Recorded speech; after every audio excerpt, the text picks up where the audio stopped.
Dinanath Mangeshkar hospital संदर्भात आपण ज्या पद्धतीनं कारभार चालला आहे त्याच्यावर मी बोलतो आहे। तसं बघितलं तर मंगेशकर कुटुंबाचं या देशामध्ये वैभवशाली इतिहासात नोंद करण्यासारखं काम आहे आणि मंगेशकर कुटुंबांनी या देशासाठी प्रचंड काम केले। परंतु मंगेशकर कुटुंब आणि हॉस्पिटल हा पाठ वेगळा वेगळा आहे आणि त्यांच्या नावाखालीच सरकारने कोट्यवधीची जागा त्यांना मोफत दिलेली आहे आणि हे हॉस्पिटल ज्या वेळेला चालू केलं त्याच्यामध्ये नियम अटी ज्या टाकल्यात त्या नियम अटीमध्ये कुठल्याही अटी ह्या दवाखाना प्रशासक संचालक हे पाळत नाहीत। याच्यामध्ये या नियम अटीचा प्रचंड भंग केलेला आहे। आत्तापर्यंत जिल्हा अधिकाऱ्यांनी चौकशी केली, तहसीलदारांनी केली, त्याच्यामध्ये करोड रुपयाचा दंड ह्या हॉस्पिटलला झालेला आहे आणि ह्या हॉस्पिटलमध्ये आपण बघितलं असेल तर लोकांचे कपडे बघून प्रवेश दिला जातो आणि पंचतारीख सेवा ज्या पद्धतीने चालते त्या हॉस्पिटलची बिलं जर आपण बघितली तर ह्याच्यामध्ये जे उद्देशाने हे हॉस्पिटल चालू केलं तो उद्देश बाजूला ठेवून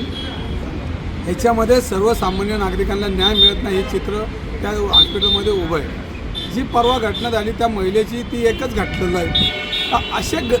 अशा अनेक घटना ह्या हॉस्पिटलमध्ये घडत जातात आणि त्याची उदाहरणं अनेक आमच्याजवळ आहेत। परंतु शेवटी त्यांना कायम राज्य करते पाठीशी घालतात हे चित्र आपण बघितलेलं आहे।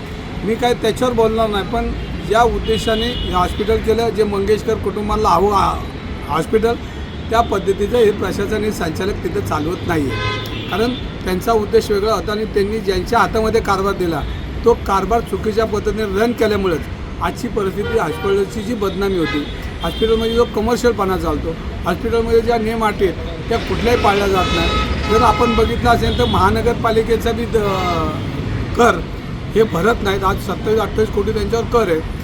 शासनाने 100 कोटीपेक्षा जास्त त्यांना दंड मारला आहे, तो दंड भरत नाही। म्हणजे ही जी संचालक मंडळाची मस्ती आहे या मस्तीचं उदाहरण, कारण त्यांना हे वाटतं की आपलं कोण वाकडं करू शकत नाही, पण लोकशाहीमध्ये नंतर आपलं संविधानाने जे अधिकार एखादा नागरिक कोर्टामध्ये गेला तर सगळंच प्रकरण बाहेर येईल आणि याच्यामध्ये शासनाला सुद्धा याच्याशी मान खाली घालावं लागेल अशी परिस्थिती आज दवाखान्यात उद्भवलेली।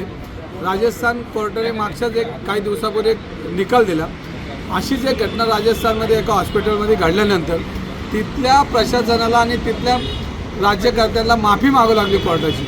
म्हणजे अशी परिस्थिती आपल्या महाराष्ट्र सरकारवर येऊ नये, कारण लोकशाहीमध्ये सर्वसामान्यांना न्याय आणि रुग्णसेवा ज्या उद्देशाने ते हॉस्पिटल चालू केलं ती मिळली नाही आणि ज्या पद्धतीने असे उपचाराअभावी जी आमची महिला भगिनी मृत्युमुखी पावली, तिची 2 मुलं उघड्यावर पडलेत आणि हे जे संचालक मंडळ हे चुकीच्या पद्धतीने कारभार करतं याची पूर्णपणे शासनाने चौकशी केली पाहिजे आणि सरकारने हा दवाखाना ताब्यात घेतला पाहिजे आणि ह्याच्यावर प्रशासक नेमून योग्य ते निर्णय घेतला पाहिजे। जी आत्ता लोकांना चौकशीसाठी पाठवलेत जे मंडळ जी लोकं पाठवली ह्या लोकांवर माझा विश्वास नाही होताना दिसली तर ह्याच्यावर मी अजून चांगल्या पद्धतीने बोलत, पण ह्या मंगेशकर कुटुंबावर असलेलं प्रेम ह्या हॉस्पिटलमध्ये लोकांमध्ये चुकीचा मेसेज ह्याच्यामुळे पोचतो आहे।